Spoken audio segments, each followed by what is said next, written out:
జై Sriram. రామసైన్యం YouTube channel. నేను మీ శ్రీను.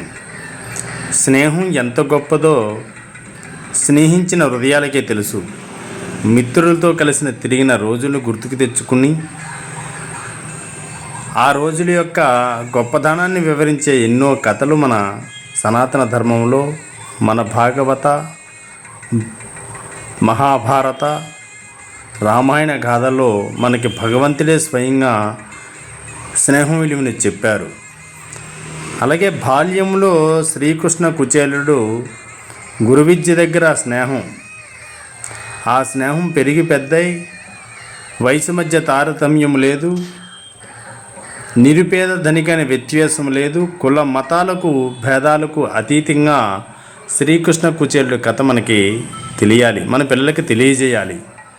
ఎంతటి మహానుభావుడు, సర్వజగత్కర్త, సర్వజగద్గురువు శ్రీకృష్ణ మహాప్రభు. అటువంటి శ్రీకృష్ణుడు కుచేలుడు తన భార్య చెప్పిన మాటలకి, మీ స్నేహితుని ఒకసారి కలిసి వస్తే మన కష్టాల్లో ఏమైనా తీరిక ఉంటుందేమో అన్న సందేహాన్ని వ్యక్తపరిస్తే,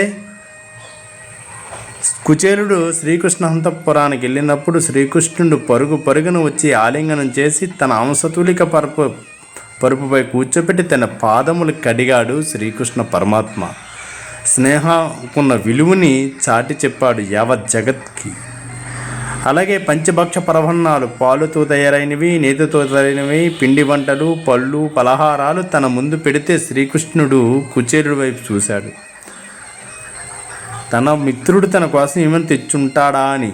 ఎక్కడో కుండ అడుగున మిగిలిన అటుకులు చిన్న మూటను తన చిరిగిపోయిన పంచిలో కట్టుకొచ్చిన అటుకులకే పాకులాడాడు శ్రీకృష్ణ పరమాత్మ.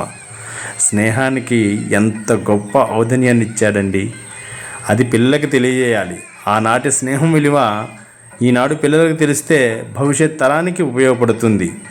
దీనికి ధనికుడు నిరుపేదన వ్యత్యాసం లేదు, కుల వ్యవస్థకి ఇందులో ఎటువంటి తోవ లేదు. కావున పిల్లలకి తెలియజేయవలసింది మన సనాతన ధర్మంలో ఉన్న గొప్పతనం. అది అందరికీ మన ధర్మాన్ని తెలియజేయండి.